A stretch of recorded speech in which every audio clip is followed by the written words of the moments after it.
Break the silence. End the violence. You're watching Voices of Victory, a TV program designed to raise awareness on domestic violence.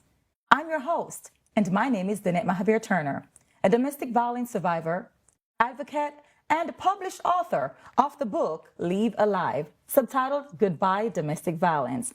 And today I'm wearing the color purple.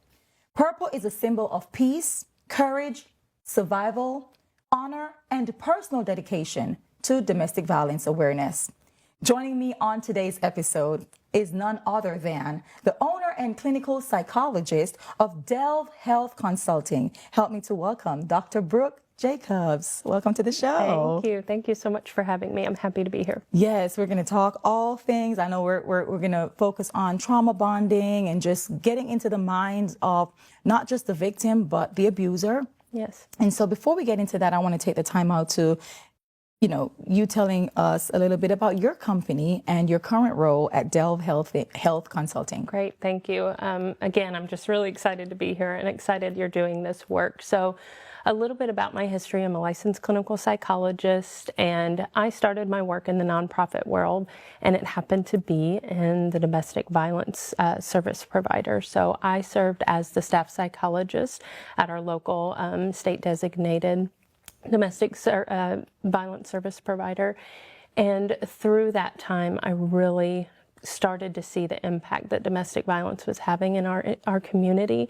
I was a little bit naive to that before starting that position, and it really opened my eyes. And so through my professional journey, I saw the need for even wider community health through that role. And so I transitioned to starting the company Delve Health Consulting. So I work through employee wellness, community health, to really help people understand how their good intentions don't always play out in their implementation.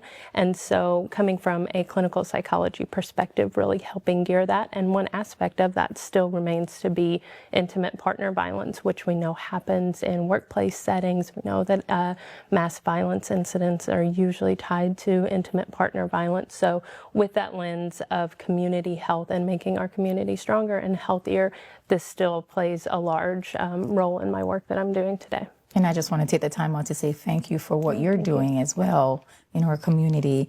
And so we're going to start off with trauma bonding.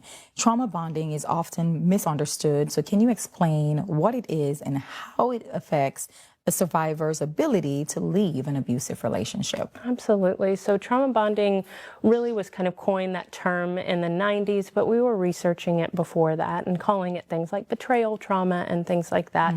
But it is this idea that really baffled people, that things could be going wrong and people could be harmed and experiencing trauma and not leave, right? And so we wanted to understand that pattern. And so we see that it is this cycle of fear that is kept in place by cyclical actions from the perpetrator that include abuse, but then are usually followed with lots of hope and promises and reconciliation. And that time for the survivor in that moment is really clinging to that idea of hope and that things can get better.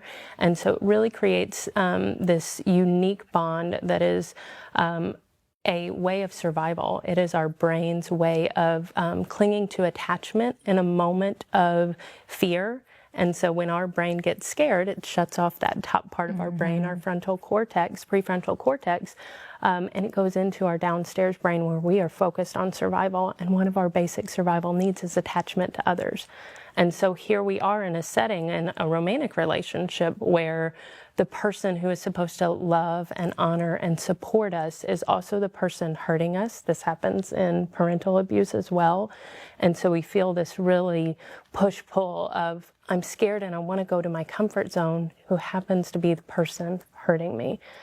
And so we feel like we're in a lose-lose situation, but because we're in the survival mode, that attachment is the one that is the hook, and it keeps us there to say, let me stay safe by attaching to the person who is supposed to be doing the things to support me and save me. Right. And then typically the perpetrator follows that up with those promises. I won't ever do it again. I'm so sorry. if you would have just X, Y, and Z, I wouldn't do this anymore. So then the victim feels blamed, and they think that they can do something to reduce the abuse in the later steps of the relationship. And then we typically see that that does So not that's a happen. pattern as well. You know, they go back to apologizing and doing something else and then apologizing. Absolutely. And Yes. so it's like a bittersweet. Yes, and it's a roller Experience, coaster yes, absolutely. for the victim. And we all have ups and downs in our relationships. And so the victim will maybe, or the survivor will go to their friends and say, gosh, we had this fight. And their friends may say, yeah, I had a fight with my spouse the other day too. And they are not on the same level, the same playing field. We talk about the same thing with codependency that can happen in unhealthy relationships that can start to mirror that. But that trauma bond is something more significant that really happens in these later stages of truly abusive situations, not just unhealthy. Well, thank you so much for sharing that. Thank you. And why do some survivors feel attached or loyal to their abuser even after experiencing harm? How does this bond complicate the decision to leave? Absolutely. And so this speaks again to that need for attachment. We all have a basic human need for love and connection to others. We are social beings. We want to have this connection. And so we seek it, just like all of us. We want to most of us want to seek a romantic partner in our lives. And so when I communicate with survivors, most of the times I'll ask them, how did you fall in love with your partner? And they will tell me these wonderful love stories that I hear in healthy relationships. We met through a friend, we met through online, or we met through these different ways, and I fell in love with the person. And so then we have value systems that say we're not going to leave someone when they're down, or we're not going to leave someone when they do something wrong, because we don't want people to do that for us. And so we kind of tell ourselves, and usually the perpetrator kind of reiterates this idea that you're leaving me when I'm down, and so don't do that to me. And then there's threats of self-harm or suicide that amplify this. And so it's not just, you've hurt me and I shall leave now. That is not the exchange, and we often think that from the outside. It is complex. It is relationships. It is giving up the idea that they thought that they were going to have an entire future with this person. And so it's not just ending the relationship right then, it's giving up this whole idea of a life that was well thought out, that a future idea was going to be there of that relationship. And so there's so many layers of that. And they still love part of the person usually. And that's something that people from the outside also don't validate often enough, or see that they are also going to have to separate from the part of the person that they fell in love with. They never signed up for this. They didn't get a message online that said, hey, I'd like to meet you in 3 years, be your abuser and somebody who's isolating you. That's never what the victim got offered. They got offered this beautiful life and this wonderful relationship. And then it changed usually. Thank you so much for sharing that. Very insightful. It is time for the safety tip of the day, brought to you by the Paducah Police Department, or very own Community Engagement Officer, Officer Blake Quinn. Hey guys, it's Officer Quinn from the Paducah Police Department, and it's time for our safety tip of the day. Post-separation safety measures. After taking the brave step of distancing yourself from an abusive situation, it's critical to ensure ongoing safety. Here's what you should consider. Your protective order. Always keep the order of protection with you. Share photocopies with essential contacts like your children's school, employer, neighbors, and your local police. Home security. Change the locks on your doors to ensure your abuser cannot gain easy access. Child safety. Sit down with your children and walk them through a safety plan. Notify their school about authorized individuals for pickups and keep them informed. Community alert. Let your neighbors know about your situation. Provide them with a photo of the abuser and inform them of your order of protection. Ask them to call the police if they see anything suspicious. Workplace safety. At work, consider having someone screen your calls and escort you to your car. The more eyes watching out for you, the safer you'll feel. Minimal contact. If you must communicate with your ex-partner, opt for public places or involve a trusted third party to relay information. Seek support. Engage with organizations or individuals knowledgeable about domestic violence. Their guidance can be invaluable. Safety first and always, that's our motto. That wraps up today's safety tip, courtesy of the Paducah Police Department. Stay vigilant, stay informed, and most importantly, stay safe. That was your safety tip of the day, brought to you by the Paducah Police Department, our very own Community Engagement Officer, Officer Blake Quinn. Welcome back to the show. Thank you. So I have another question. You know, a lot of times we hear the term just leave, right? And coming from me, a domestic violence survivor, I remember questioning a lot of times while I was in that situation. And I still get emotional to this day with that because I was pregnant. And so I was in a very vulnerable position. I left home. I left my home country, which is Jamaica. Now I'm in the United States with this person. And though I had family members across the United States, I was in New Jersey, a family member, Miami, a family member is in like Tennessee. So I'm isolated. I was completely isolated. But now here I am, 7 months pregnant, wondering what my life would look like if I did leave, you know, when it comes to stability and just financially, just all of that. And so we often hear the phrase, just leave, when talking about abusive relationship. Why is this advice so oversimplified, and what do people misunderstand about the difficulty of leaving? Oh, it is something that we think we're doing to help. We think we're encouraging somebody by saying, just leave. But what happens is a complete invalidation of what they're experiencing and the complicated nature of their lives. And you just explained your scenario so beautifully in that it's not just walking out the door. And so people will say, well, if the perpetrator doesn't have the door locked, you're not handcuffed to the floor, you're not handcuffed anywhere, they're not physically restraining you. They're undermining and completely missing the idea of psychological constraints, right? We have this, and we can compare it to everyday life of, I know that I should be doing different things in my life, and I'm not doing those things because of psychological constraints. I say, I don't have enough time, I don't have enough free, all of these things. The level of psychological constraint that happens in a cyclical abuse cycle where trauma bonding is present, where you have children present, animals present, a mortgage present, you have a whole life there. And so think about just waking up tomorrow and saying, tomorrow is the day that I'm going to give up everything that I know, risk moving my kids to a new school, risk all of these things. And your brain is telling you, I know this pattern. I know how to stay safe in this. I don't know how to get to Miami. I don't know what's going to happen when this baby is born in 2 months. I don't know all of those things. And so your brain says, let's stay here. At least people say the devil you know, that phrase. So it's a fear of the unknown. It's a fear of the unknown, and that it could be worse. And again, usually our perpetrator will say things like that. You think it's bad here? Wait till you get out there. And then the threats come. I'm going to call your family and tell them all of this stuff. You know your mom loves me more than she loves you. You know that nobody's going to believe you in the community. I have this role in the community. Or I'm going to take that baby. you're going to have to co-parent with me. You're never going to get rid of me.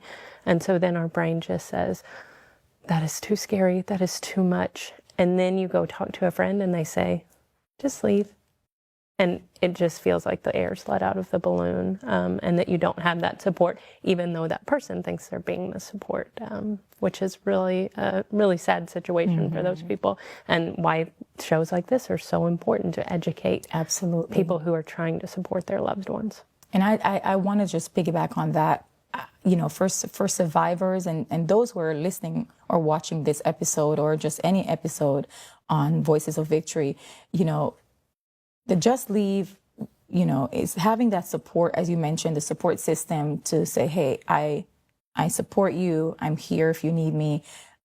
I somehow, through the grace of God, created that. I knew before I left that I needed to leave. Were there some trauma bond? Absolutely. Because again, as you mentioned, the fear of the unknown and staying in what you know. Yeah. And I remember asking myself those questions, like, who's going to take me in with a baby? It's not just me, but I had my mom and she was very supportive, but there's a part of her that says, just go to my friend in New York. And I'm just looking at, okay, I go to your friend in New York. I stay there for 2 weeks and then she's ready for me to get out. And I'm not ready to be on my own in an entire country. But I understood that I needed to leave. Yes. But I think and that's why this book is so important. I didn't write this book as a victim. I wrote it as a survivor and as a guide to help domestic violence victims to identify those signs, as you mentioned, and those things to look for. And even before getting trapped into that is like looking for those red flags and not ignoring them and seeing the sweet side of someone in the initial stage. So thank you so much for this insightful episode, and thank you for being here. Thank you for having me. Yes. So let's go to the stigmas, right, that exist around domestic violence. How do they contribute to the shame and isolation that survivors often experience? Absolutely. So just what we were talking about, that idea of one stigma is that the survivor who doesn't just leave is weak or isn't strong enough to face those fears. That's not accurate, right? We know that that no one is immune to domestic violence. I would start my groups with the survivors of domestic violence, introducing myself, just like you kind of introduced me here, that I am educated, I have my doctorate degree, I am trained as a domestic violence advocate, I am a mother, I am somebody who's surrounded by people in this community, and I could absolutely be a victim of domestic violence. There's nothing about me that protects me because it's not me. Right. It's the perpetrator that makes me a victim of domestic violence. And so the words that we use matter. When we talk about prevention and awareness, I'm a stickler when I hear people saying we're doing prevention work in the community and they're working with potential victims. That's not prevention, that's awareness. Prevention is working with the people who are apt to perpetrate, who have those risk factors. And so really focusing on the support and hearing and validation of survivors and their stories, and understanding that usually what they've done so far is what's keeping them alive. And so I'm never going to know more about the safety mechanisms for a survivor than usually she does or they do. And so reducing those stigmas that they're weak, that they aren't seeing the red flags, that they're blinded by love, those things aren't accurate. Those are human natures, right, that are lending themselves to being a victim of somebody who's very harmful in our society. And so the focus should be on the one perpetrating, and the support should then come to the victim of how can we help now that you've experienced this thing that has happened to you. Love that. Thank you so very much.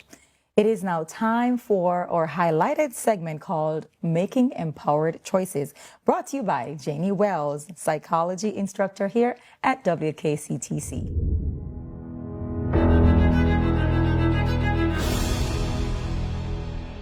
Hi, my name is Janie Wells. I'm a licensed professional clinical counselor and assistant professor of psychology at West Kentucky Community and Technical College. These tips come from the book, Why Does He Do That? By Lundy Bancroft. I also recommend Should I Stay or Should I Go? By the same author. These are some of the recognized styles of abuse and what an abuser might say. The demand man might say, it's your job to do things for me. If I'm unhappy about something in my life, it's your fault. Don't place demands on me. Be grateful for what I choose to give. I'm above criticism. The Mr. Right mentality might say, you should be amazed by my intelligence. I know better than you do, even about what's good for you. Your opinions aren't worth taking seriously. The water torturer might say something like, you're crazy. You blow up over nothing. I can convince other people you're the one who is troubled. As long as I remain calm, you can't call my behavior abusive. I know exactly how to get under your skin. The drill sergeant type might say, I need to control your every move or you'll do it wrong. I know exactly how everything should be done. I'm watching you like a hawk to keep you from becoming independent. I love you more than anyone in the world, but you disgust me. The Mr. Sensitive type might say, nothing in the world is more important than my feelings. I'm against macho men, so I can't possibly be abusive. I can get inside your head whether you want me there or not. The player type might say, women were put on this earth to have sex with me. Women who want sex are easy, and women who refuse sex are frigid. It's not my fault women find me irresistible. I'm in this relationship for when I feel like it, and it's convenient for me. If you could meet my sexual needs, I wouldn't have to turn to other women. The Rambo type might say things like, strength and aggression are good. Compassion and conflict resolution are bad. I won't show fear or grief at any cost. Women are here to serve men and be protected by them. Men need to keep their women in line. The victim type might say, everyone has hurt me, especially women I've been involved with. I'm justified in doing whatever I think you do to me and making it worse. Women who complain about mistreatment by men are out for blood. My life's been so hard, I'm not responsible for my actions. The terrorist type might say, you can't defy me or leave me. Your life is in my hands. I would rather die than accept your right to independence. Children are tools that I can use to make you fearful. Seeing you terrified is exciting and satisfying. If you recognize some of these statements as being typical of what your partner might say, please reach out for help using the resources below. That was our highlighted segment called Making Empowered Choices, brought to you by Janie Wells, psychology instructor at WKCTC. Welcome back to the show. Thank you. So we're going to talk now about the fear of retaliation. The fear of retaliation is a significant barrier for many who want to leave. How does this fear manifest, and what are some steps that survivors can take to protect themselves? Oh gosh, yeah, that fear of retaliation is something that perpetrators use all the time. If you're familiar with the wheel of power and control and all the coercive tactics that perpetrators use to obtain and then maintain that power and control over another person, they use every area of that. We talked a little bit about using children, using financial abuse, using their isolation. All of these things are ways that they start to obtain that power and control. And then when the victim says, I'm leaving, I'm done, we're not doing this anymore, somehow brings that up, the statistics are that risk of physical or sexual violence on the power and control wheel, it is this big, bold, black line. It is the increase by about 75% at that point, because when the fear of losing that power and control comes, they will escalate. And so that is when we have the highest risk of homicide. We have bystander homicide, meaning people who are trying to help parents, police officers, children. And so victims know that. They have lived in this turmoil within the home. And so they know the unspoken and spoken threats that are promised, right? Sometimes we don't know those on the outside. So we say things like, just leave. And they say, well, no, he has a gun, he has this, or he's used these things. And so the fear of that type of thing happening is so present and so relevant. And so I encourage people through educational programs like this, through the domestic violence programs here in our town, to be educated on safety planning, that if you really just encourage somebody to leave and walk out that day, that can also be dangerous. We need planning and safety planning to make sure that that escape is safe for the victim and the children and the pets and whatever that looks like. We've also seen some new types of retaliation coming in with deep fakes that are present. Perpetrators are using AI and the internet to start to control their victims in a new way by creating images that aren't real, or real images, and threatening to send them to their bosses, to their families.